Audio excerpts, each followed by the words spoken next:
Good morning. Welcome back. Welcome to the final day of the Texas Pathways Institute on reimagining onboarding. This is the day. This is the day we've been working for and towards for many days, even as you were doing your advanced work before you came to the Institute, but certainly over the last 2 days, we've come to prepare ourselves for this very day. So I hope that you have enjoyed yourself. I know that you have. So many of you have told me the good stories about the good conversations you've had while you've been here in Dallas. So thank you so very, very much for engaging and digging in and enjoying being together. I have just been overwhelmed by the enthusiasm that you have brought to your work. I have been overwhelmed with the dedication that you all have contributed to this hard work that we've all dedicated ourselves to. And so I apologize, I'm just going straight into how much I care about you all, and I appreciate the work that you've done. You all have done something very remarkable. You're sitting in Dallas with 450 of your closest friends who have dedicated their lives and their careers to the same thing you have. And it's so fabulous that we get to come together in person and encourage one another, because this work isn't easy. And during COVID, it has had its challenges, both personally and professionally. And yet we've encouraged each other and we have shown up. Even when we had our first opportunity to show up, we have all shown up again and said, we're still about this work and we're going to get this done together. So I just wanted to start by a big hearty thank you. I so care about you all and appreciate the work that you're doing. Thank you. I couldn't even get started this morning without just starting with that. I had to get that off my chest. So thank you for that. So today we have a very special day planned for you. And you know that we're going to have some great conversations. You know that on the third day of our Institute, it's our day to come together and reflect on what we've been trying to accomplish in this phase of our work. And this is our hope and urgency day. This is the day when we really synthesize all the things we've been talking about, all the data we've been looking at, all the ways we've come to try to understand our students and their experiences. And today is the day we translate that into action. And so today's plenary is going to point us in that direction. But just before we get going, what I want to do is thank a few more people. Excuse me. It is absolutely incredible, the support that we're getting by so many different foundations. Texas is getting national attention because of the good work that you're doing and the impact that it's having on students. And so you make it so much easier to go out and ask for funds that allow us to come to hotels like this and spend time together face to face. And so I just had to pause for a second and acknowledge the multiple foundations that make this possible so that your institutions, whether large or small, don't have to pay for you to be included in this work. So we very much appreciate our foundations.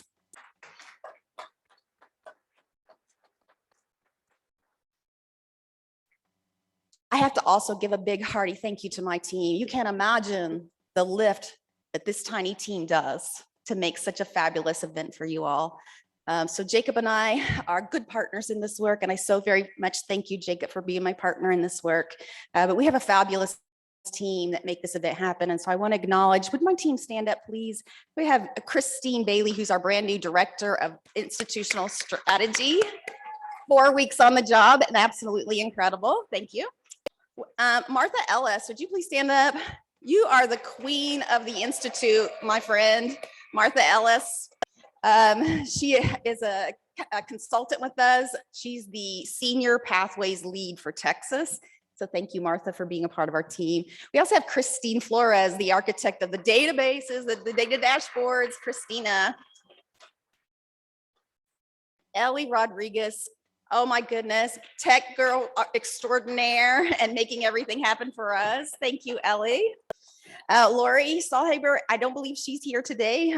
She's back doing our budgets and making sure everybody gets paid, but you met her. She's we call her the homeroom mother. She has such a heart for our team and taking good care of all of us. So we appreciate Lori and her good work. And then lastly, Sway Youngston. Is Sway in the room? She's out there taking care of us all. You saw her at registration. She's absolutely fabulous. I just am so blessed to have the best team in the world to serve you all. Also, coaches, oh my goodness, you have a cadre of coaches who are absolutely the experts in the country on guided pathways and who have the biggest heart for students and helping us stay the track and holding our feet to the fire, being our critical friends when we need it. And we so appreciate our coaches. Would you please stand? Ed Bowling, Martha Ellis, Joe Carol Fabianchi, Linda Garcia, stand up, you all. Maria Harper Marinick, our brand new coach, Eileen Backus. Thank you so much for joining the team. Krista O'Neill, Laura Rittner, Tina Hart, Linda Watkins, and Ted Wright. Thank you, my friends. You're making it happen with us.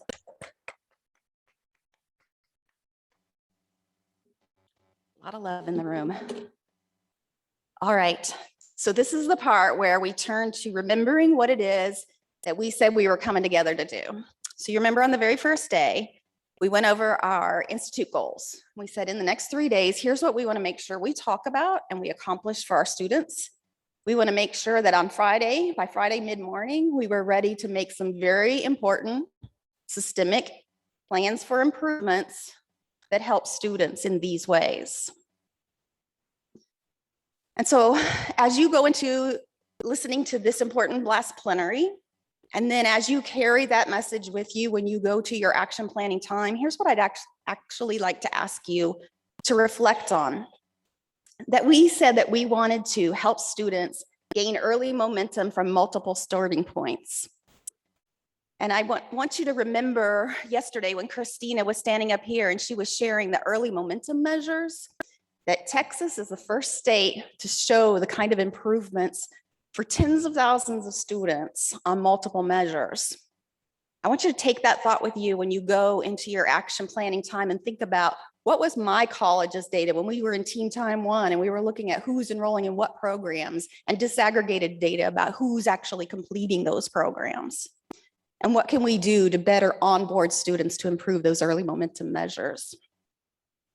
We also said that we were going to take into our action planning that we wanted to help students better choose programs of study. We wanted to help them better connect to their communities of practice, their students, their faculty. It can't be understated enough, that feeling of belongingness that helps students stay enrolled and finish a program.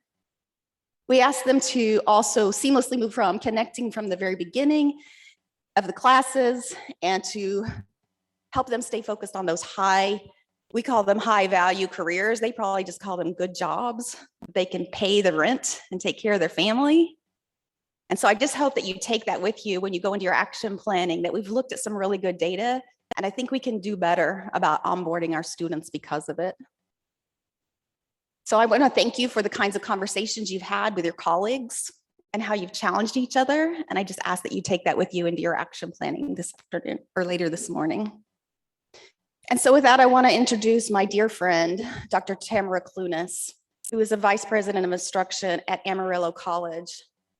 And I know you all know her well because she has such a heart for Texans and Texas students, and she has used her strong leadership skills to help bring us all up from where we are and encourage us all to be better at serving students. So Tamara, I appreciate you, and I ask you to please come to the stage and introduce our speaker this morning.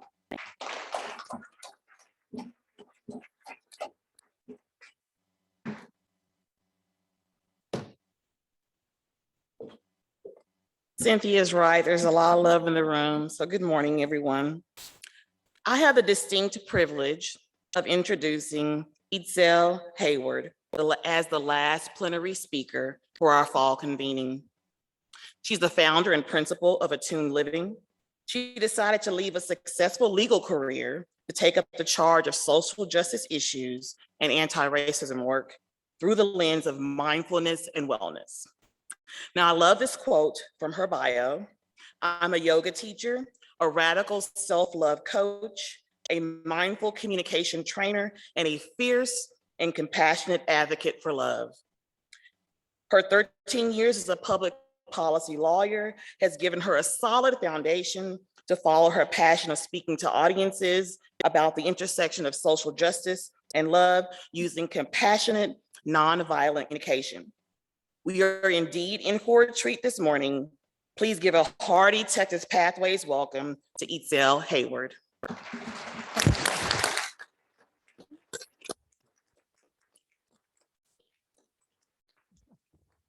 Beautiful, thank you.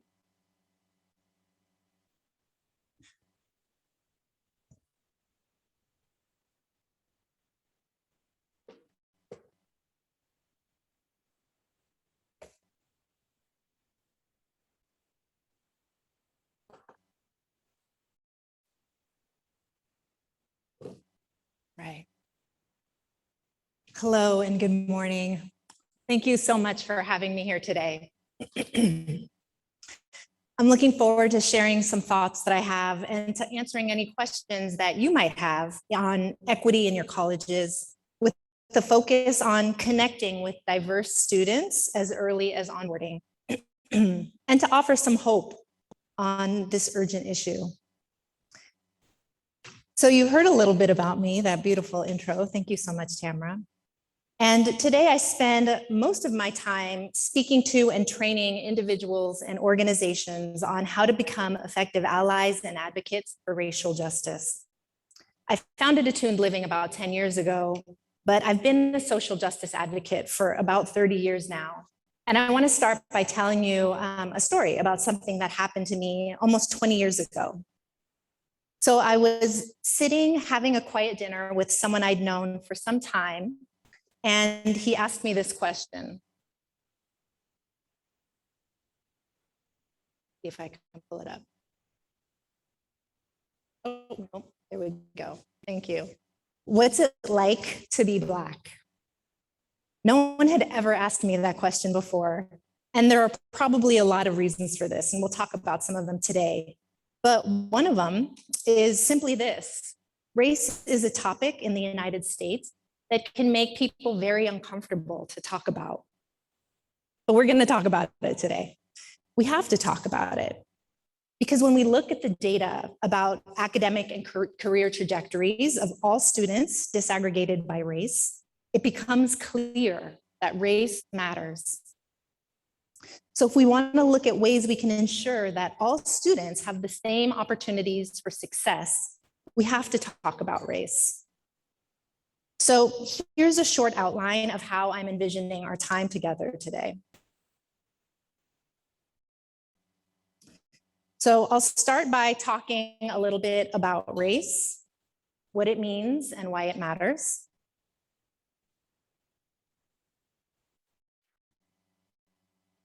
And then we'll go into how it impacts students' lived experience. And I might need help with this clicker. I'm not sure if I'm using it correctly. I think I'm just hitting the laser pointer. Let's see. Okay, here we go. There we go. The arrow in the middle that says next, right? So then we'll talk about how it impacts students' lived experience. We'll go over some concepts that are important to understand and that we have a shared understanding in order to cultivate connections with all students of all backgrounds from the moment they enter the college system. We'll talk about what we can do organizationally and personally to begin minimizing disproportionate impact due to race. And that's a lot, but I'm also going to try hard to leave some time in at the end for some questions if there are any left. So just by talking honestly about race, we're challenging the status quo. We're doing the thing that folks usually avoid because it's uncomfortable, recognizing and acknowledging the truth about race and racism in this country. And in the spirit of honoring and inviting the truth, it's important to me to start with acknowledging those people who were the stewards of the land beneath our feet well before we got here. So before I begin, I want to honor, revere, and respect those Indigenous people for whom this is their ancestral home, including the Caddo, the Wichita and affiliated tribes, including the Tavakuni, and the Kickapoo. I also want to honor, revere, and respect those people that may have lived here and traveled in the area, including the Comanche, the Kiowa, the Lipan Apache, and the other indigenous tribes and peoples whose names have been lost or forgotten over time. Thank you.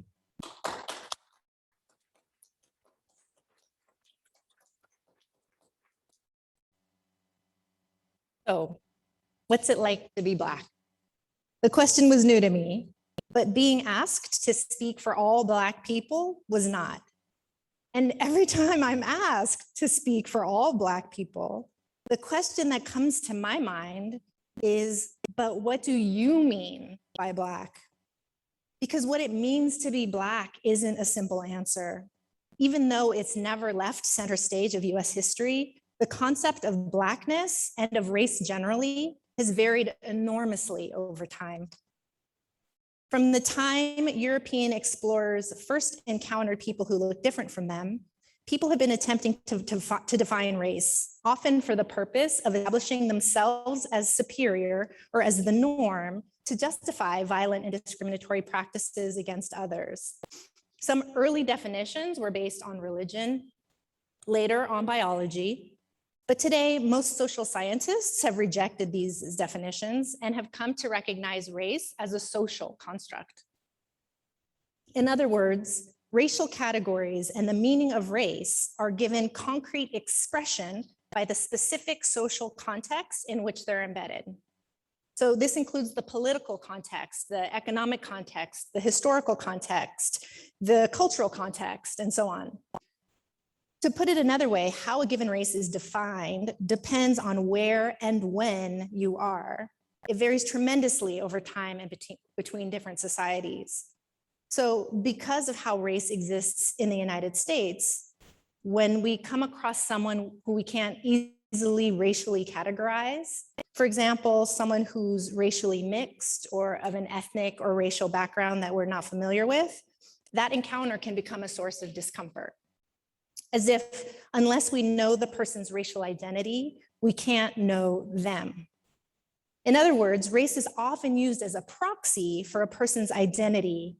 But when we begin to understand race as a social concept, that lays the foundation for the creation of equitable policies and practices, and also for stronger and more empathic connections with others, with students. Because when we deeply understand that race is a social construct and not actually a person's identity in the deepest sense of the word, our efforts to connect with them are no longer centered on their race, which can be really disconnecting when they are. Let me give you an example. Maybe you've been asked one of these questions or heard one of these questions asked, or maybe asked one yourself. What are you? No, but where are you really from?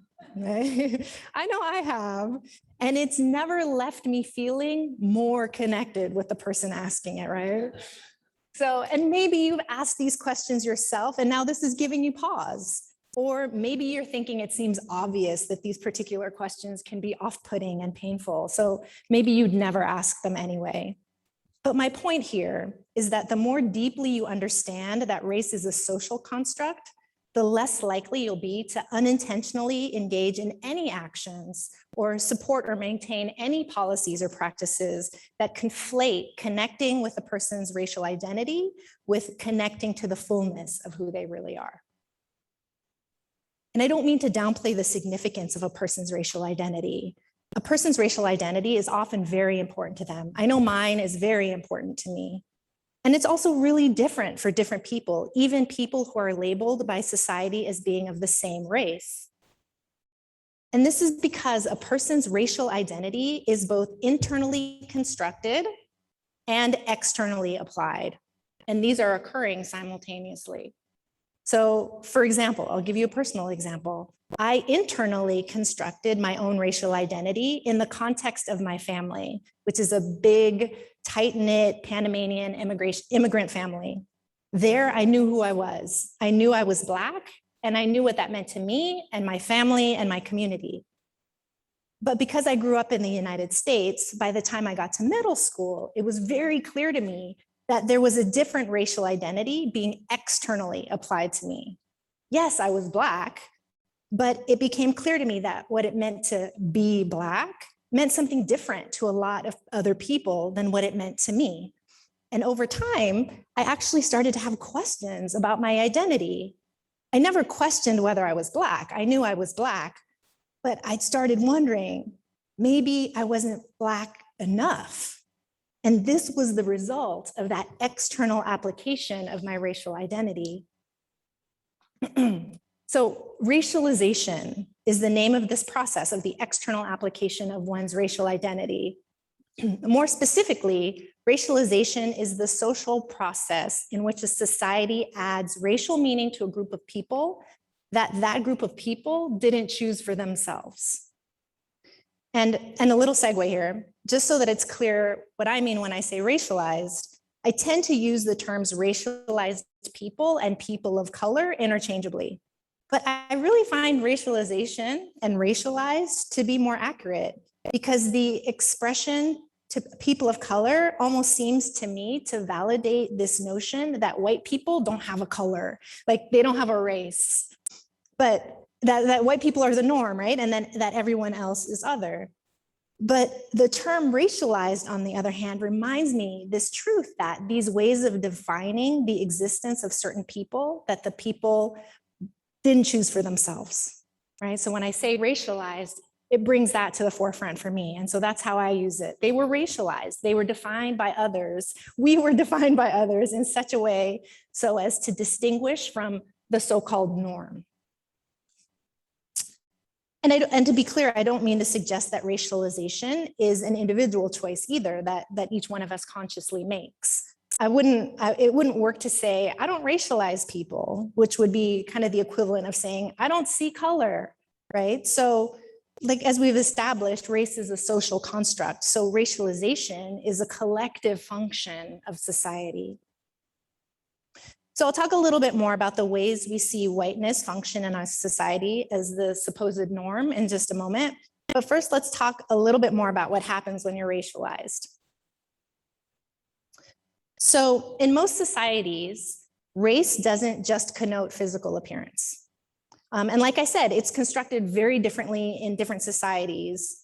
I can say a little bit about my experience here, which is that it also connotes specific temperaments, sexuality, levels of intelligence, athletic ability, aesthetic preferences, and on and on and on. A person's beliefs, their assumptions, their tastes in music and food and culture and films, their ways of talking and walking, eating, dreaming, these are all presumed to be known on some level based on notions of race. And over time, what happens is that a society's ideas about race become second nature, even common sense, a way of comprehending and explaining and acting in the world. I'm reminded of my own countless experiences defying others' assumptions about what it means to be Black. Like when I was in middle school and a white person a white student, one of my colleagues, my peers, tried to explain to me how I should feel about a racist statement they just made by quickly following it up with, but it's okay, because you're not really Black. A statement that at the time I found both alarming in its implication that racism should only bother you if you're the direct target, but also baffling, because at the time I thought, but I am Black. What are they talking about? But which now, of course, makes perfect sense if we think about it as a direct product of racialization. And then the inevitable outcome of racialization is that it makes race the justification to treat racialized individuals and groups differently. And we all learn this. We all learn some combination, some version of these rules of racial classification and of our own racial identity, usually without being obviously or intentionally or even consciously taught. My thinking that I might not be Black enough was a sign that I'd internalized this racialization. I'd come to believe that because I was Black, I was supposed to be some certain way. And because I wasn't that way, there was something wrong with me. I wasn't Black enough. So as you can probably see, these ideas are based on racialization. And ideas that are based on racialization are the foundation of the system of oppression known as, of course, racism.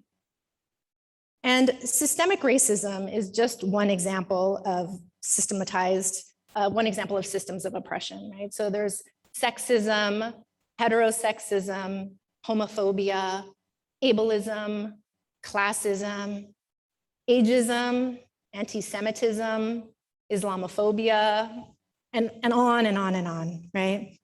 And as a result, well, let me back up a little bit, actually. I use this word system because it calls attention to their being woven into all of society's institutions, including government, science, medicine, education, the military, culture, on and on. And as a result, they all work together to create individual systems that reinforce the oppression of each one of society's marginalized social groups while elevating the dominant social group. And as we consider how we can begin to dismantle these systems of oppression in education, there's another term we need to explore, and that's intersectionality. So when we talk about systems of oppression, it's really important to understand that many people experience oppression based on multiple social identities. Often oppressions overlap to cause people even more hardship. And this overlapping is referred to as intersectionality. So legal scholar Kimberly Crenshaw coined this term in the 1980s to describe how Black women faced heightened struggles and suffering in American society because they belonged to multiple oppressed social groups. And I'd love to share a short clip of a video where Professor Crenshaw explains the concept of intersectionality as it applies to Black women. Intersectionality is a term we often hear, but what does it mean? Kimberly Crenshaw, who coined the term in 1989, explains it with a metaphor. Consider an intersection made up of many roads. The roads are the structures of race, gender, gender identity, class, sexuality, disability. And the traffic running through those roads are the practices and policies that discriminate against people. Now, if an accident happens, it can be caused by cars traveling from any number of directions and sometimes from all of them. So if a Black woman is harmed because she is in an intersection, her injury could result from discrimination from any or all directions.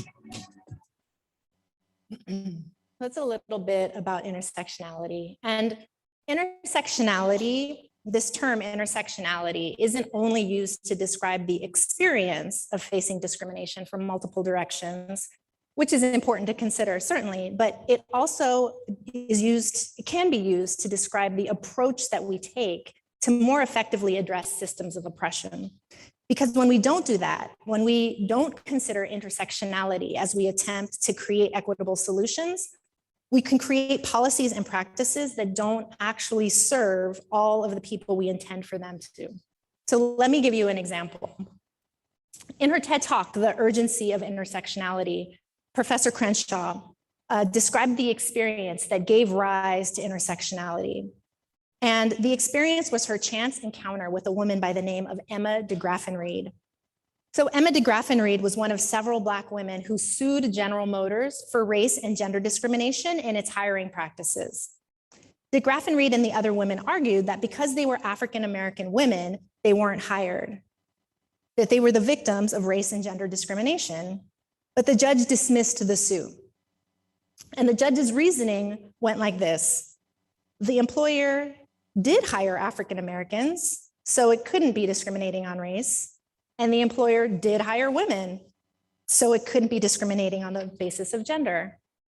The real problem, though, was that this completely missed what de Graffenried and the other women were saying, that the African-Americans who were hired, usually for jobs on the factory floor, were all men.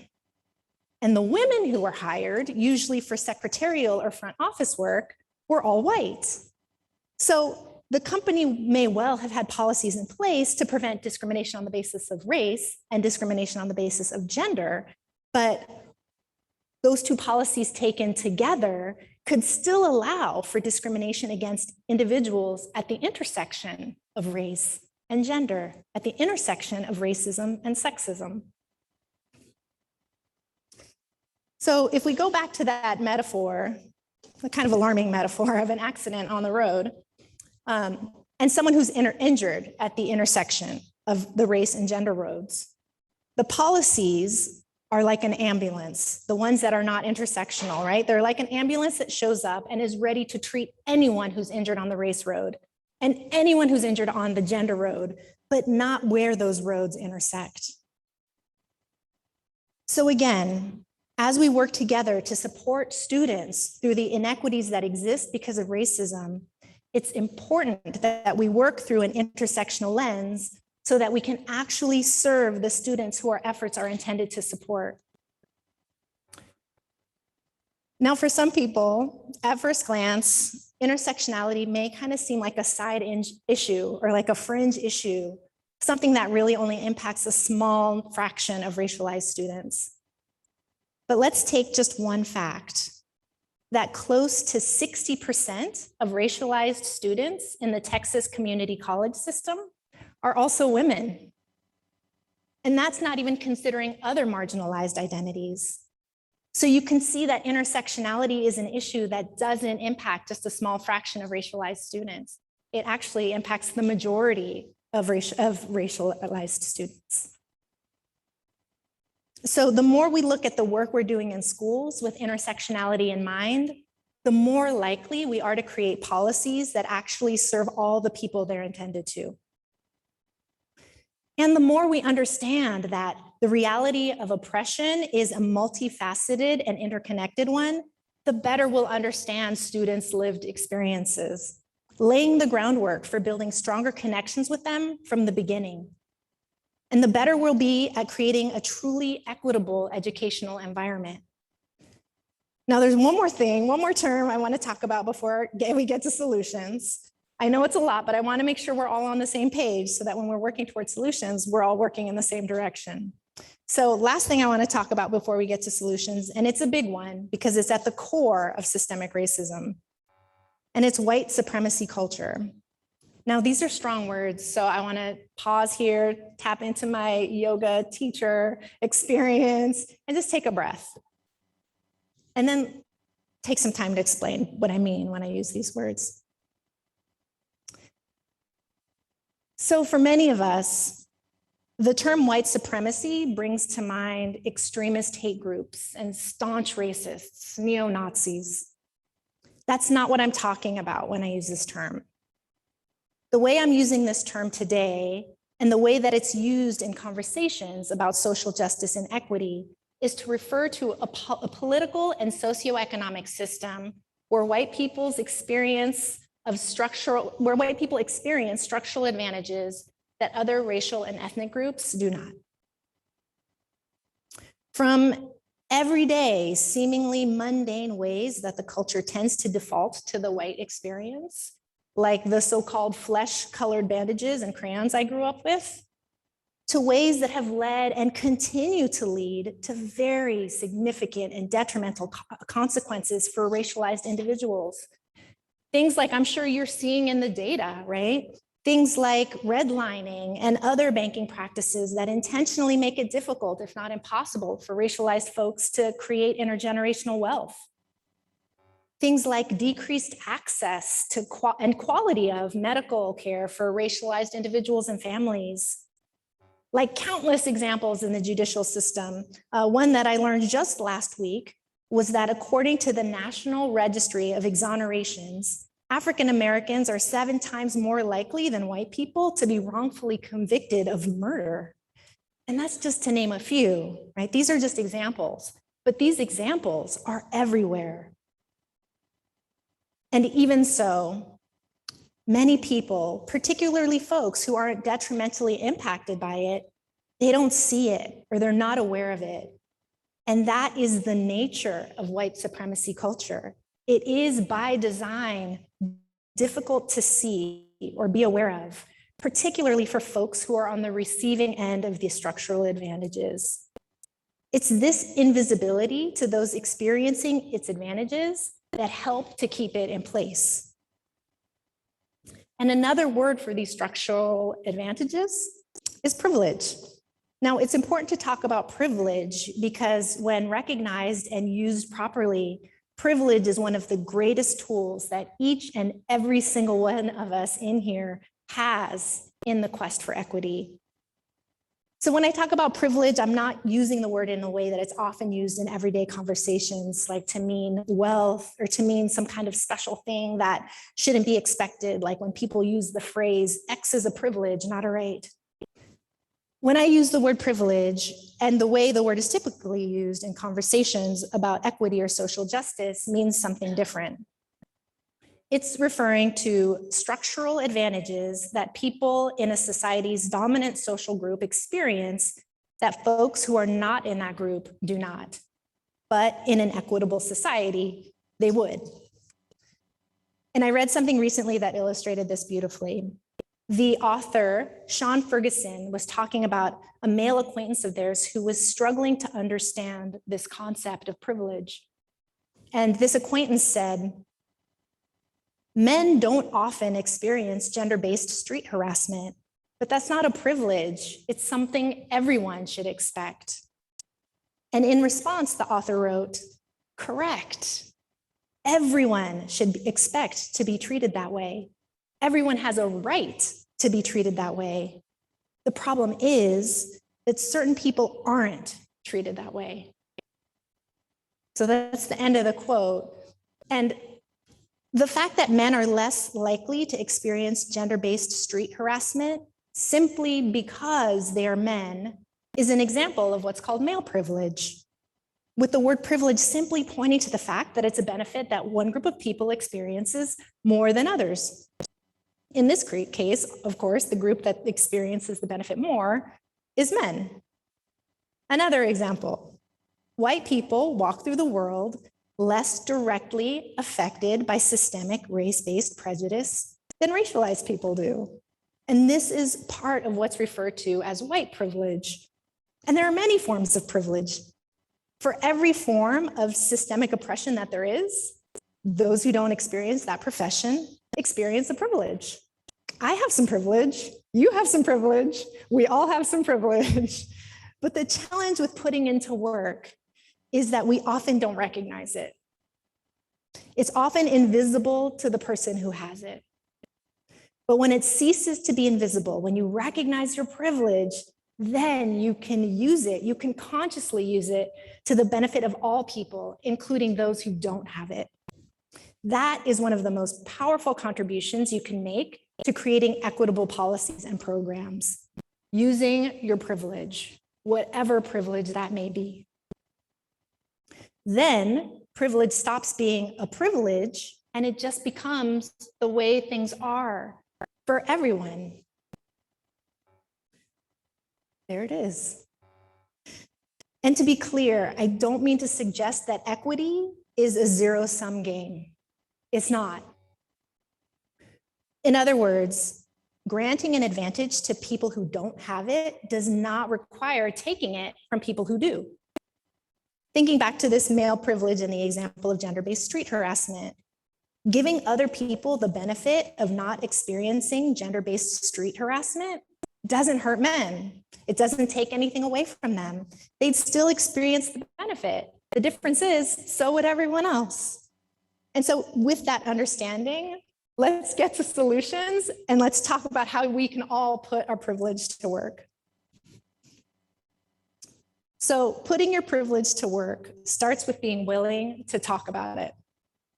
Privilege can be hard to admit, and it can be even harder to talk about.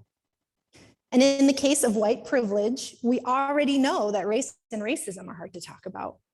However, these conversations are needed to develop a deeper understanding of the issues, to dismantle oppressive systems currently in place, and to prevent further harm. So to put your privilege to work in service of creating an equitable educational environment from onboarding on, I suggest these 3 steps. 1, understand your own social identity. 2, understand how you've been socialized. And 3, take action in the direction of change. So we're going to go through each of these one at a time. So first, understanding your own social identity. And this includes understanding your privilege so that you can use it to support students who don't have it. And I'm going to give you an opportunity to get started with this right now. So I'm going to show you a list of some common areas of social identity, privilege, and oppression. And I want you to take about 1 minute to look it over and write down or make a mental note of your social identity in each area and notice where you have identity privilege and where you don't. So here's the list. And I'm just going to be silent for about a minute, let you take a look at it, see what comes up.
Okay, that's about 1 minute. So now I'm going to ask you a series of questions, and I'll just pause briefly between each one of them. And in that pause, I want you to consider it based on the social identities that you've just acknowledged. So the first question, which identity do you consider or think of most or most often? Why?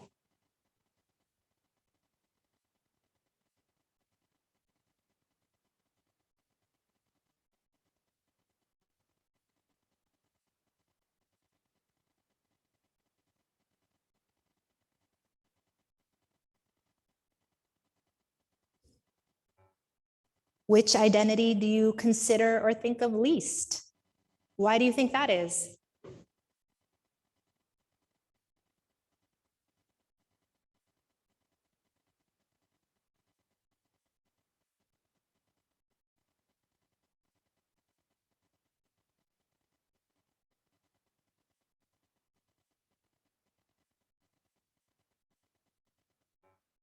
Which identity or identities are used as the basis for denying you access or privilege?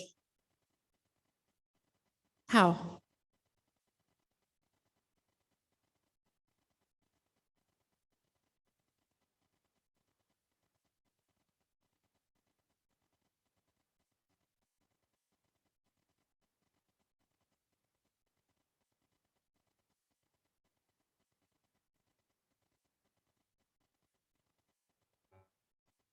Which identity or identities grant you with access or privileges? How?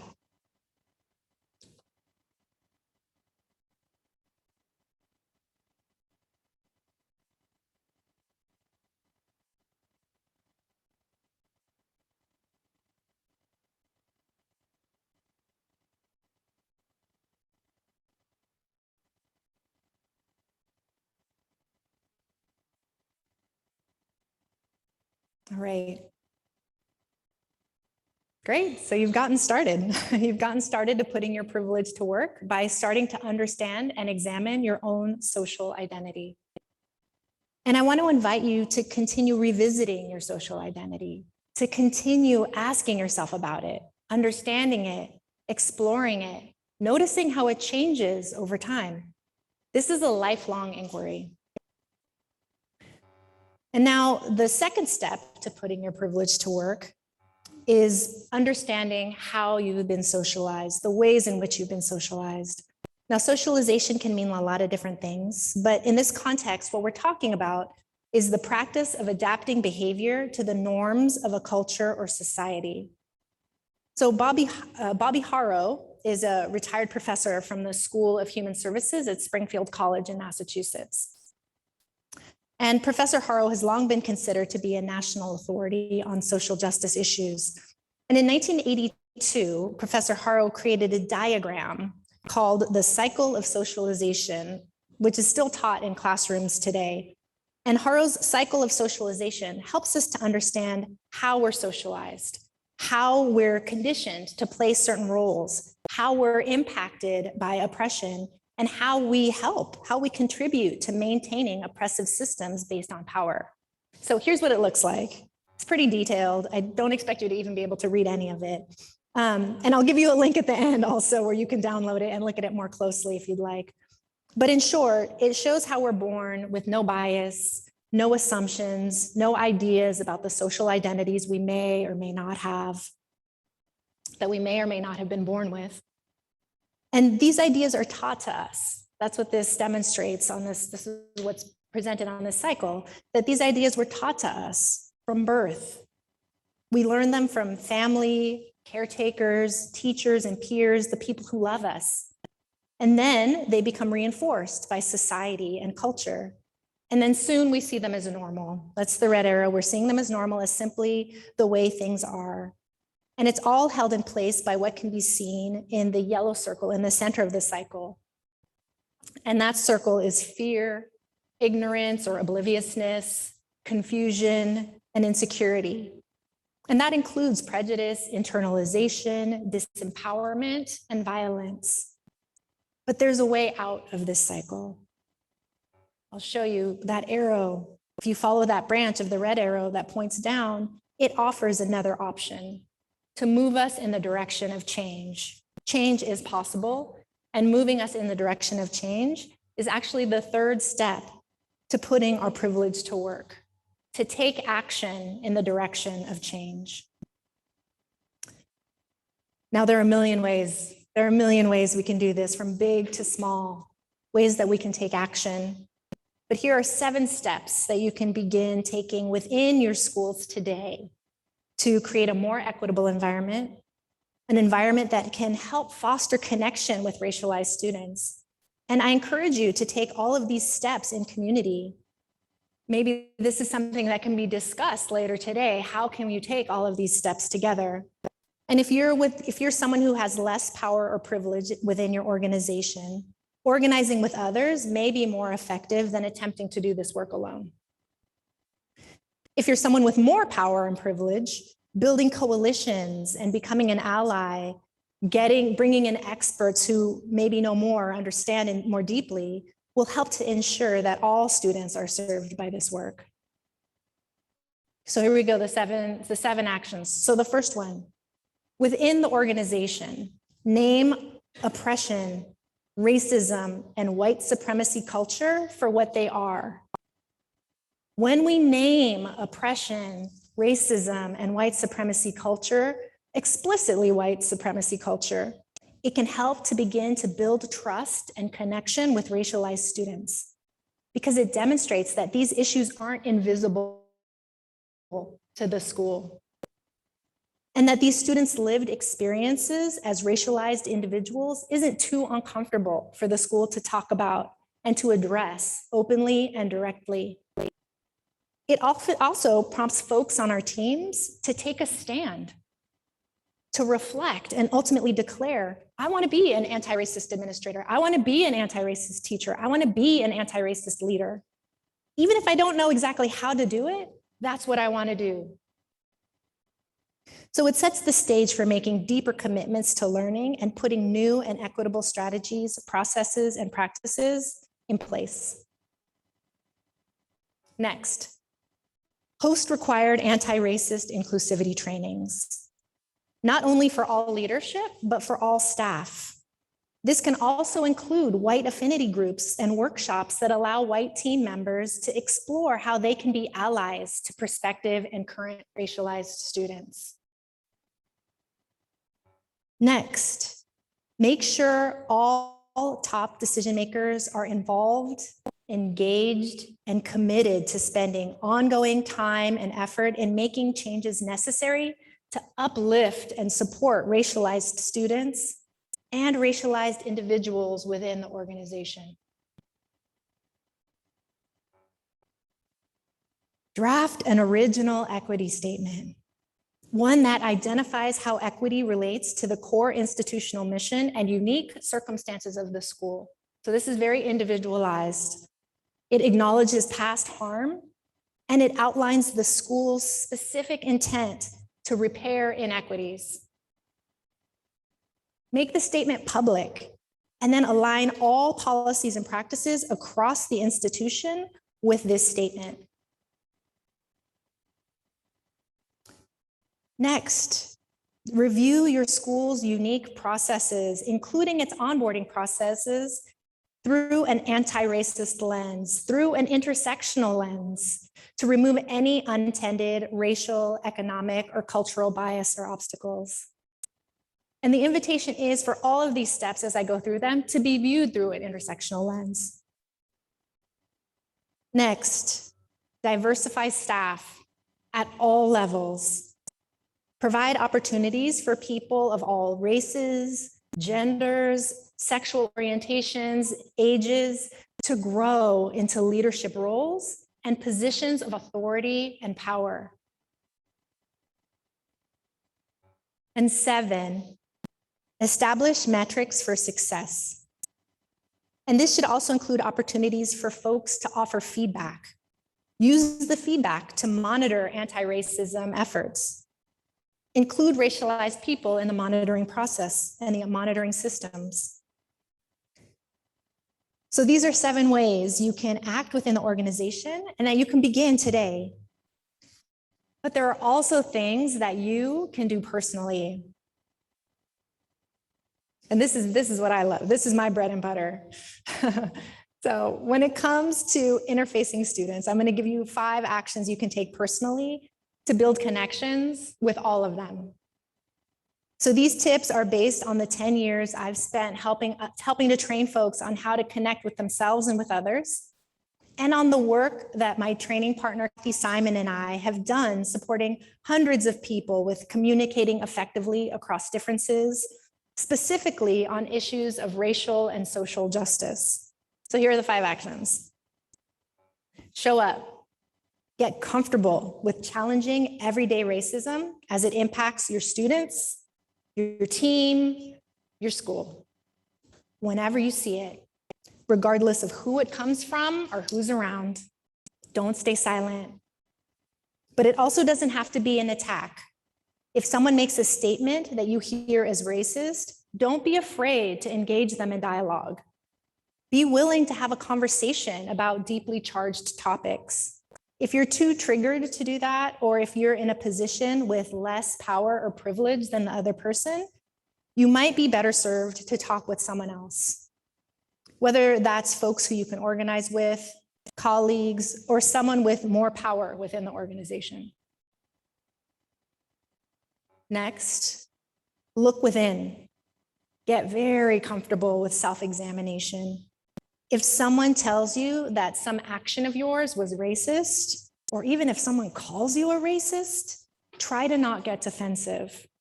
And that's a big ask. So if you do get defensive, try to not act from that place. Try to listen with an open mind. There's likely something you can learn from what they're saying to you. Whether or not you find any truth in what they're saying, there still could be something to learn from it. Next, practice empathy. So the question I shared with you at the very beginning that I was asked, what's it like to be Black? Didn't make me feel more connected to the person, largely because it suggested to me that at least in that moment, he didn't really see me. He wasn't with me in the fullness of my human experience. And we all want to be seen and heard. We all want to be known for who we really are. We all want to be met with empathy. So to connect with students, get curious about all of them, the entirety of their individual experience. Then get even more curious. What I've gleaned from all of the people that I've worked with is that one of the greatest unmet needs of so many people is simply being seen and heard. And this tip to meet everyone with empathy includes you. And that takes practice too.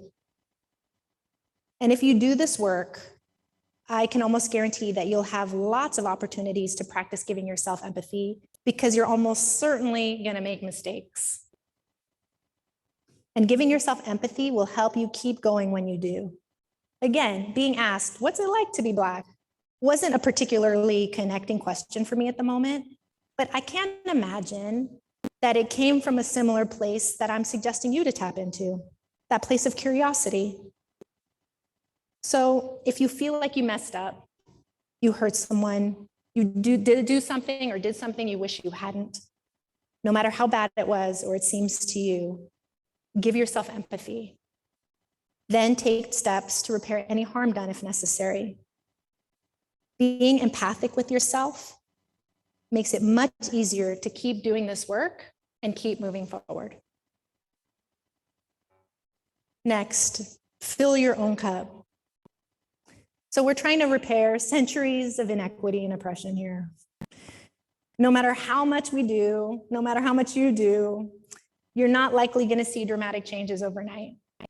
This is hard work and it's long-term work. And you can't do this work, you can't create systems that serve all of your students or all of your teams if you're not caring for yourself as well. So I'll ask you what I ask many of the folks who I work with, and I'll give you a moment to answer this for yourself. What do you do to stay grounded? What do you do to come back to yourself?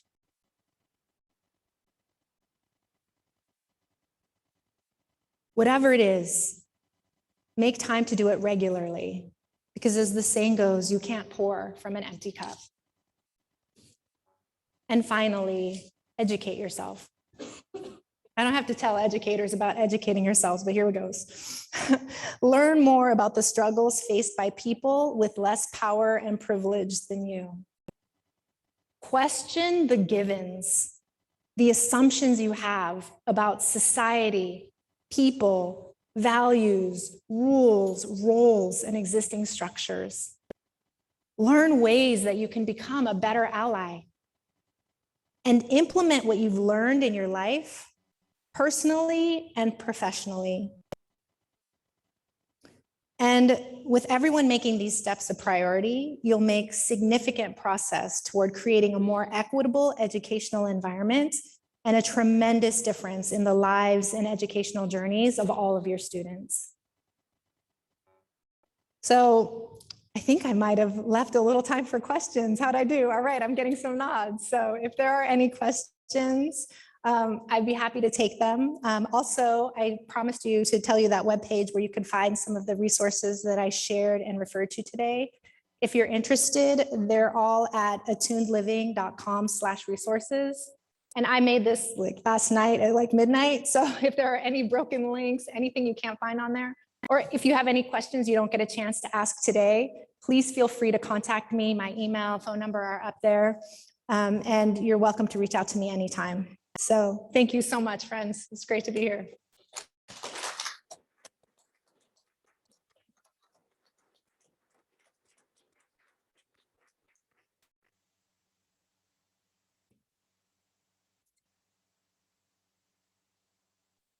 And if there are no questions, that's fine as well.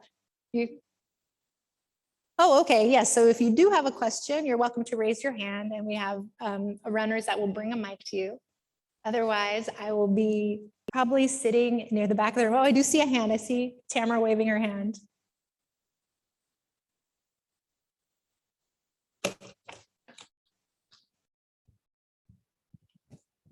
Thank you so much for your presentation. I have a question about institutions that are trying to embark on this work, particularly in the manner of which you presented. You know, we've had debates about approach, tone. There are some who want to just go straight and call it, as you said earlier, call it what it is. But then there are others that are saying, you know, how do you keep people at the table? If you call it what it is and then they walk away from the table, how can we bring about change? Do you have any suggestions for institutions as we're trying to have these conversations where people are in different places on their journey? Yeah, absolutely. I love that question. Thank you so much. What's needed in those situations, I think, is more conversation, right? Oftentimes, folks are uncomfortable for saying it like it is, as you said, as I said as well, because it's uncomfortable. It's uncomfortable. And so my invitation would be for them, for everyone, to really look within. Why is it uncomfortable? Where is that discomfort coming from? Is there privilege and social identity involved in that discomfort? Does that play into it? So really some intense self-inquiry. And it's not, that's not easy work to do. It's hard to find something new within yourself. I mean, you can only see what you see. You can't see your own areas that you can't see, right? But to really invite self-inquiry and do that in teams, because other people can often serve as mirrors for us to help us see those places. And then also, I always say to not shy away from bringing in experts to moderate discussions, to encourage more dialogue around these questions. I hope that's not my answer for everything, but that's certainly my answer to that question. Because yeah, this is uncomfortable. I mean, it was uncomfortable for me to come up here and say white supremacy culture, I took that slide out last night and then I put it back in. So yeah, invite dialogue and make it inviting, right? We don't want to make people feel wrong for this, because we all had to learn it and we all have to unlearn it in some way, shape, or form. So thank you. Yeah, any other questions? I see a hand here in the front. Here comes the microphone. Oh, right in the front table here.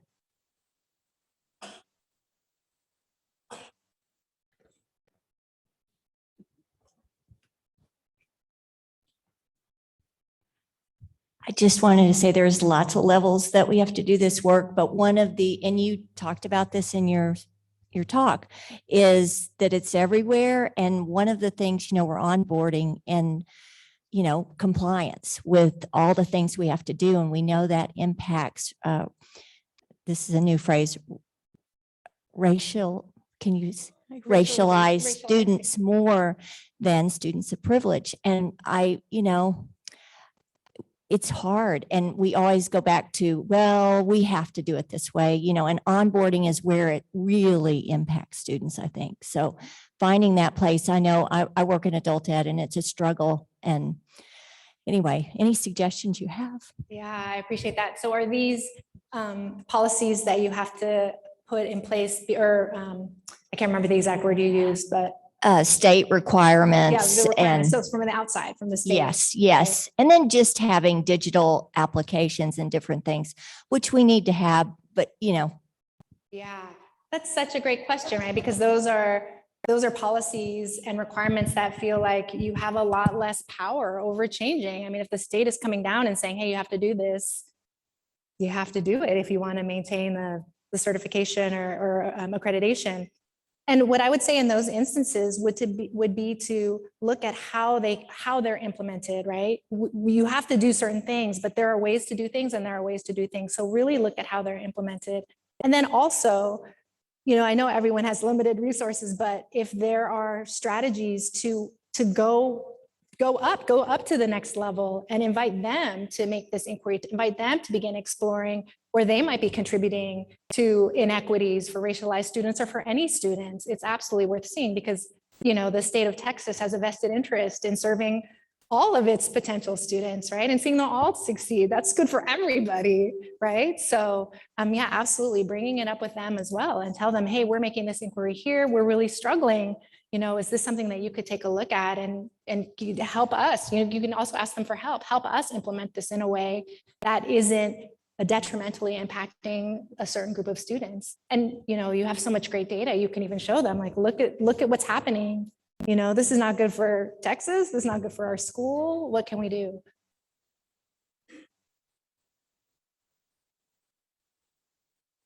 Yeah, thank you. Yeah, the follow-up comment was that it needs to be looked at internally as well. And absolutely, that's where to start.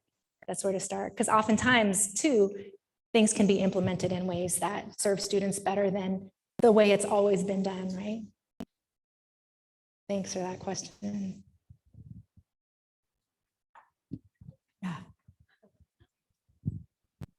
Great talk. Thank you so much. I just wanted to bring up the idea when you talked about intersectionality that there's, I think, another level that people don't realize. And those of us who are experiencing late cultural identification, right? That's happening right now. There are people who are waking up to the idea that, okay, so this happened to my culture. This happened to, you know, the people, my people.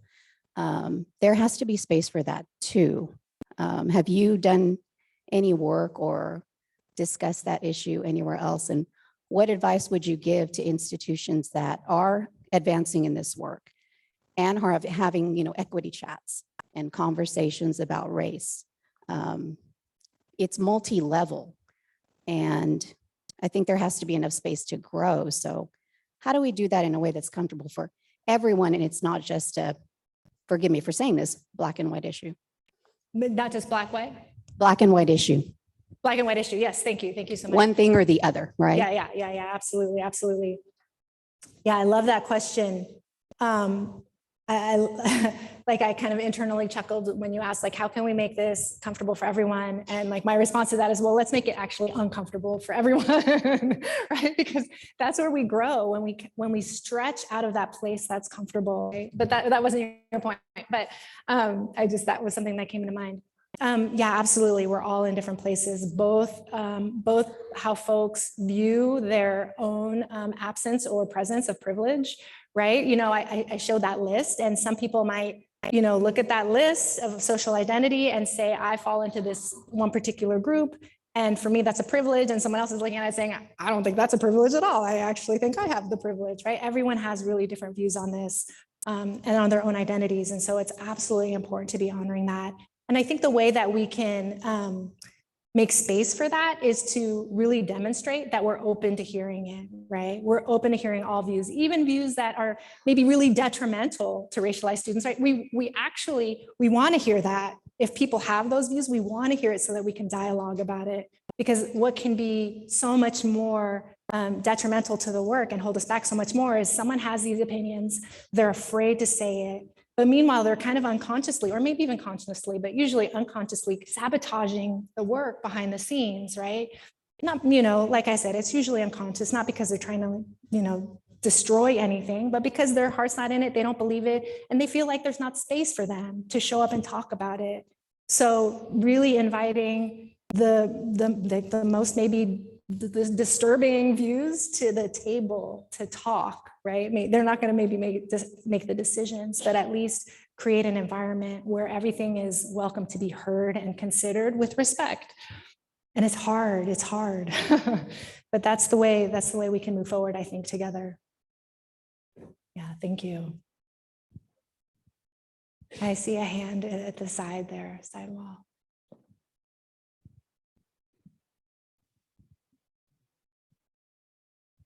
And Cynthia, you're gonna have to tell me when time's up because I'll stay up here all day.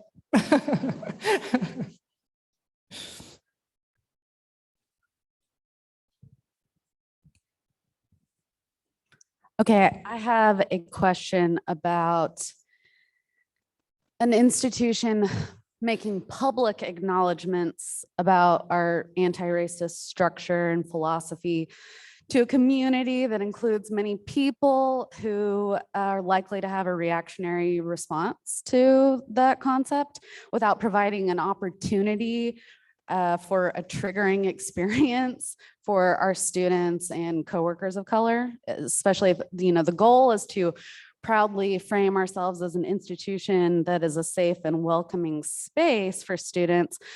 But when that reaction has the possibility of providing an opportunity for more division than feelings of inclusion, do you have advice on how to toe that line to make things, to make people know where we stand and to be a welcoming environment without offering the opportunity for hateful comments?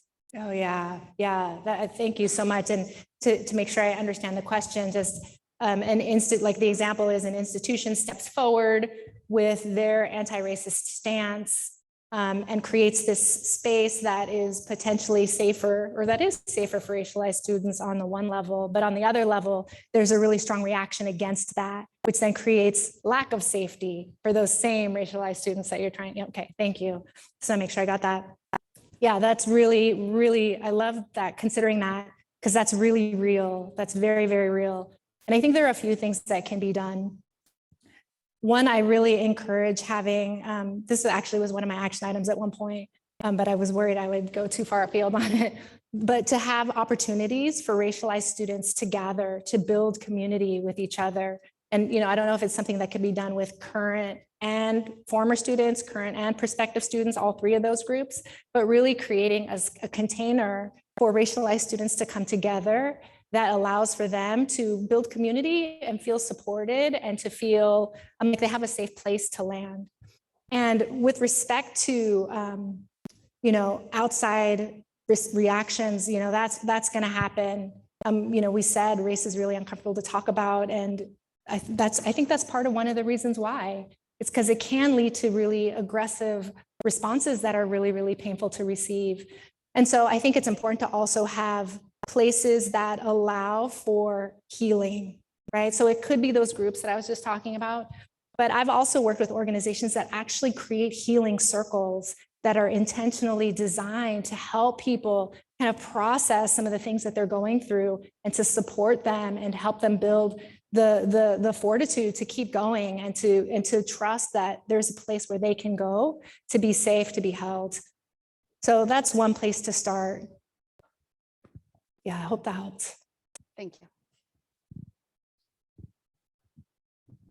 And to add, actually, also, I didn't say that for those healing circles to also contain college, like members of the college teams as well. So it's not just kind of students like on their own, like trying to figure out how to do this, but that they actually have support, institutional support in that process. Thank you. So good morning. Good morning. Thank you so much. Thank you so much for everything you said, but thank you for making us uncomfortable. I'm a Latino male, not born in the US, spoken English. You made me very uncomfortable, and I thank you for it. I aspire to be a leader who is anti-racist, not there yet, but we'll get there someday. I aspire to lead an organization of colleges that are not racist. And your uncomfort today helps me in that regard. Thank you. I'm reminded in the context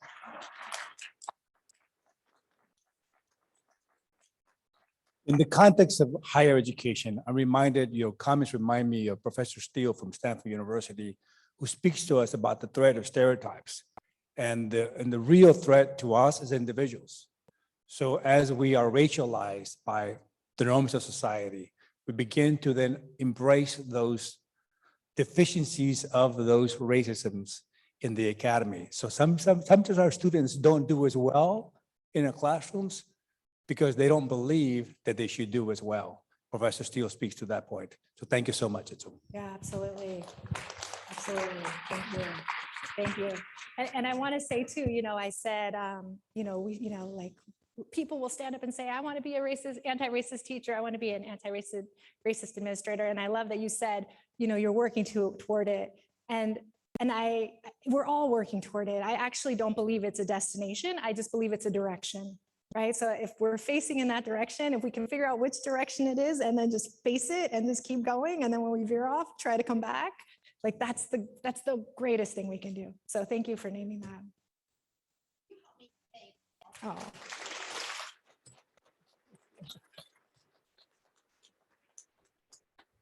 Okay.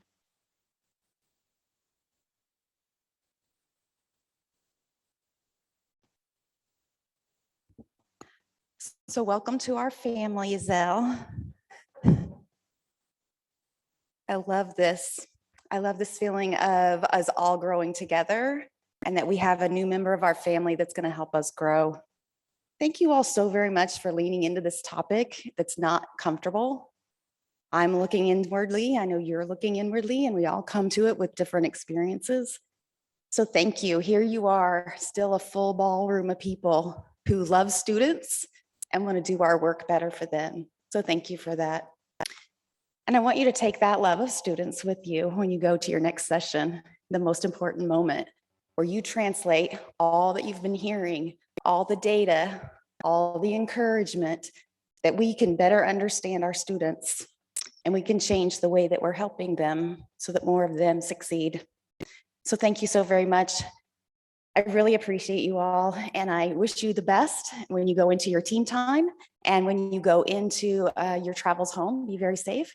I have two things I want to ask you, and that is, there is a very important survey that Christina would have been upset with me if I hadn't mentioned. At the very end of your team time, there's an evaluation. We very much treasure your feedback because it helps us have better events for you and to bring the right speakers to you when you tell us what you want and need and what you're ready for. And also, I want you to know that all of the slides are available. I want to go back and rehearse and look again at Itzel's slides, and they're going to be on our event page. You also can get them there. So thank you with that. Thank you so very much for your participation in this, and safe travels home.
this